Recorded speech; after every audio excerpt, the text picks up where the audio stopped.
Évangile de Jésus-Christ selon saint Marc, chapitre 1, des versets 29 à 39. En ce temps-là, aussitôt sorti de la synagogue de Capharnaüm, Jésus et ses disciples allèrent avec Jacques et Jean dans la maison de Simon et d'André. Or, la belle-mère de Simon était au lit, elle avait de la fièvre. Aussitôt, on parla à Jésus de la malade. Jésus s'approcha, la saisit par la main et la fit lever. La fièvre la quitta et elle les servait. Le soir venu, après le coucher du soleil, on lui amenait tous ceux qui étaient atteints d'un mal ou possédés par des démons. La ville entière se pressait à la porte. Il guérit beaucoup de gens atteints de toutes sortes de maladies et il expulsa beaucoup de démons. Il empêcha les démons de parler parce qu'ils savaient, eux, qui il était. Le lendemain, Jésus se leva bien avant l'aube. Il sortit et se rendit dans un endroit désert et là, il priait. Simon et ceux qui étaient avec lui partirent à sa recherche.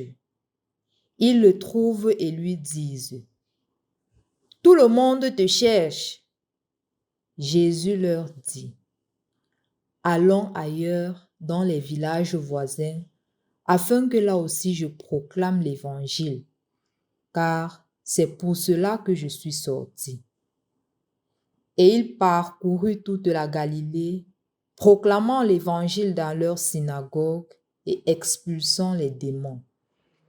Au nom du Père et du Fils et du Saint-Esprit. Amen. Bon dimanche à toutes et à tous, spécialement en ce jour où les lectures nous invitent à faire un pas de plus dans la recherche et l'accomplissement de la volonté de Dieu à travers la manière dont chacun d'entre nous gère et organise sa journée. Ce qui est beau dans cet évangile, c'est que Jésus se présente comme un prototype de celui qui sait comment gérer sa journée, comment vivre sa journée. Et on remarque clairement que le matin, il va dans la maison de Simon-Pierre, où la belle-mère de Simon-Pierre est malade. Il se met à lui permettre de travailler. En soirée, il guérit des personnes. Guérissant beaucoup de malades, il dort et très tôt le matin, il commence sa journée dans la prière. C'est la vie de Jésus au service de Dieu et au service du peuple. C'est en cela qu'on peut résumer l'évangile d'aujourd'hui, que Jésus organise sa journée premièrement pour servir Dieu et servir son peuple. L'un ne peut pas se faire sans l'autre.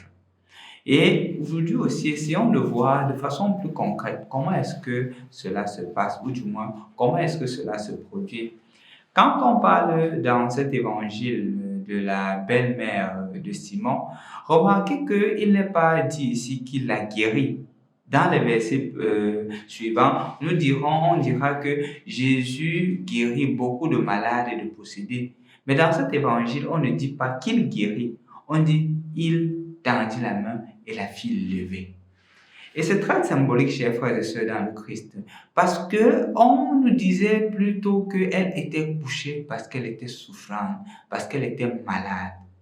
Et dans la culture juive, la maladie n'est pas seulement du point de vue physique. La maladie peut être comprise du point de vue spirituel. La maladie peut être comprise du point de vue psychologique. La maladie peut être comprise du point de vue moral. Donc, il y a plusieurs sortes de maladies. Et la maladie dont souffrait la belle-mère de Simon lui rendait incapable de servir davantage Dieu. Devenait pour elle un obstacle pour être au service de Dieu et au service des hommes. C'est donc pour cela que Jésus vient et Jésus, on nous dit clairement que Jésus la tend la main et la fit lever. Et aussitôt elle la servait, parce que Jésus retire d'elle cette incapacité-là de mieux servir Dieu et de mieux servir l'homme. Parce que Jésus a décelé en elle cette incapacité-là, cette difficulté. C'est vrai qu'il y a plusieurs exégètes qui se sont amusés à dire que cette maladie était justement le fait qu'elle ne comprenne pas que Pierre était maintenant plus au service de Jésus qu'au service de sa fille, puisqu'on disait c'est la belle-mère de Pierre. Et on disait ainsi que lorsque Jésus vient faire cela, Jésus lui demande, ou du moins d'autres termes, Jésus lui invite à voir plus grand, car en fait c'est la finalité de toute vie. Mais je crois que pour nous aujourd'hui, chers frères et sœurs dans le Christ, l'invitation se situe à plusieurs niveaux. Le premier niveau, c'est que nous avons beaucoup de maladies. Parfois, les échecs nous rendent malades, au point où on se dit, si Dieu existait, je n'aurais jamais échoué. Parfois, les deuils même. Un enfant qui grandit tout seul, il est maltraité par sa tante, par son oncle, par ses cousins. Il n'a jamais connu l'affection paternelle. Il se dit, si Dieu existait, je n'aurais jamais eu cela. C'est une maladie. Ou peut-être quelqu'un qui n'a jamais fait l'expérience d'un amour paternel ou d'un amour maternel. Et la personne se dit, si Dieu existait, je n'aurais jamais eu cela. Vous voyez, ce sont des maladies différentes. Il y a aussi la maladie physique, la fièvre. Des maladies, par exemple, que quelqu'un pourrait avoir chopé le VIH. Des maladies comme le cancer, où on se dit que mais pourquoi j'ai eu cela? Je me rappelle clairement une dame qui s'est retrouvée avec le VIH et elle a demandé à Dieu pourquoi est-ce qu'elle a eu cela. Qu'est-ce qui s'est passé en fait? C'est que toute petite, on l'amène à l'hôpital. L'amenant à l'hôpital, les médecins font des erreurs et des erreurs des médecins, toute petite, elle attrape le VIH par erreur des médecins.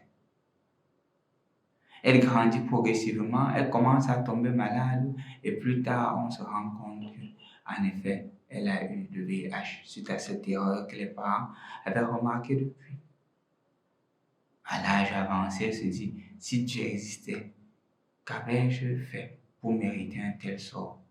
C'est une maladie.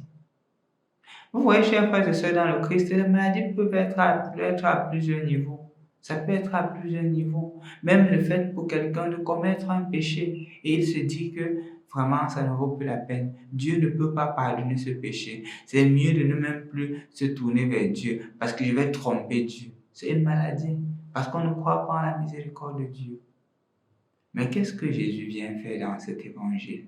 Il vient tendre la main pour nous lever, pour dire que quel que soit ce que tu es en train de traverser, ça ne doit pas être un handicap pour me suivre, pour m'aimer. Ça ne doit pas être un handicap pour demeurer fidèle à ma parole, parce que mon amour est plus grand que ton péché. Mon amour est plus grand que les manquements de ta vie. Et tu dois en être conscient, tu dois en être convaincu, et tu dois justement accepter ma main tendue pour pouvoir te relever. C'est en fait l'objectif de cet évangile, de te faire comprendre, de me faire comprendre que la miséricorde de Dieu, l'amour de Dieu est plus grand que tout. Et quelle que soit la maladie qui te fait souffrir, au point où tu doutes de l'existence de Dieu, la main tendue de Jésus est toujours devant toi. Jésus, lui, il t'aime. Jésus sait mieux que toi la souffrance que tu es en train de traverser. Et Jésus veut te tendre la main pour te dire, relève-toi. De la même manière qu'il a guéri la belle-mère de Simon, il veut aussi te guérir. Il veut aussi que tu te lèves et que tu te mettes à servir les autres. Parce que la finalité de l'homme, comme je l'ai dit tantôt, c'est de servir les hommes et de servir Dieu. Si ce qui t'éloigne de Dieu, c'est le péché, le Seigneur voudrait que tu prennes ce péché-là pour pouvoir aider les autres à ne plus commettre le péché. Je me rappelle clairement une dame que j'avais accompagnée et qui s'était retrouvée à faire plus d'une dizaine d'avortements. Plus d'une dizaine. Et le jour qu'elle venait ouvrir cette situation,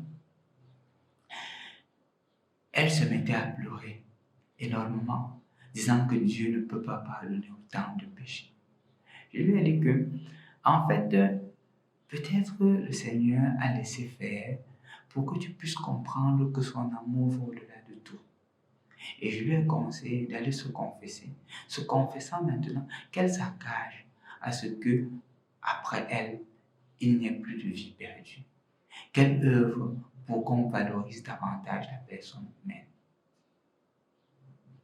Je crois que ce moment de confession était un moment salutaire pour elle, parce qu'après cela, elle s'est engagée à aider les filles qui avaient des difficultés.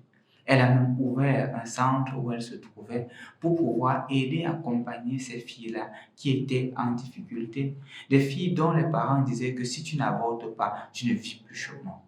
Et il y avait beaucoup de jeunes filles qu'elle a hébergées dans ce centre, qu'elle a hébergées au point où les dames ont accouché. Celles qui ne voulaient pas, elles disaient que tu peux me laisser l'enfant et tu continues ta vie. Mais si tu veux, je peux t'aider à élever l'enfant. Elle a pu aider beaucoup de personnes. Justement, elle a guéri. Le Seigneur l'a levée. Elle a tendu la main à Jésus. Et voilà que la guérison de Jésus, l'amour de Jésus, lui a permis de servir davantage. Quel que soit ton péché, mon frère, ma soeur, quelle que soit la difficulté que tu traverses, dis-toi que le Seigneur te tend la main. Il n'y a pas de péché que le Seigneur ne puisse pardonner. Il n'y a pas une faute qui est plus grande que la miséricorde de Dieu. Et le Seigneur veut que de cette situation, tu puisses te lever, que tu ne restes pas courbé, que tu te lèves et que tu puisses le regarder et qu'il te dise qu'il t'aime et que tu te mettes davantage à son service. C'est la première des choses que je voudrais te proposer en ce jour. La deuxième chose que je voudrais aussi te proposer, c'est qu'il faudrait te rendre compte que le Seigneur donne davantage son temps aux hommes, mais il donne davantage son temps à Dieu. Remarquez que très tôt le matin, quand les gens sont encore endormis, il se lève et il va communier avec son Père. Il va parler avec son Père. Il va s'ouvrir à son Père. Il va dire à son Père ce qu'il a dans le cœur et écouter son Père lui parler. Écouter Dieu lui parler. C'est seulement la résultante de cette prière qui l'amène à dire allons ailleurs quand les disciples viennent le chercher. Allons ailleurs parce que c'est pour cela que je suis sorti. Il se recentre toujours sur le Père.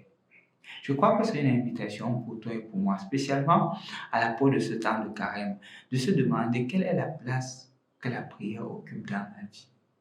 Est-ce que j'ai ce temps-là pour prier? Est-ce que j'ai ce temps-là pour communier, parler avec mon Père qui est Dieu? Ou je prends tout pour acquis? Je prends ma vie de prière pour acquise.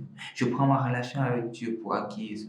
Ou je me concentre dans la vie de prière, d'être toujours en communion avec Dieu et de demander au Seigneur quelle est ta volonté. Qu'est-ce que tu veux pour moi? C'est ce que le Seigneur attend de toi. C'est ce que le Seigneur attend de moi. C'est ce que le Seigneur attend de nous.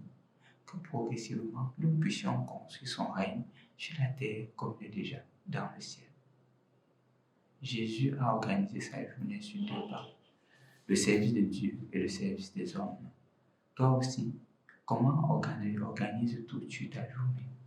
Est-ce que tu l'organises en passant tout le temps avec le téléphone, TikTok, WhatsApp, Snapchat, les statuts des gens, les images sur YouTube?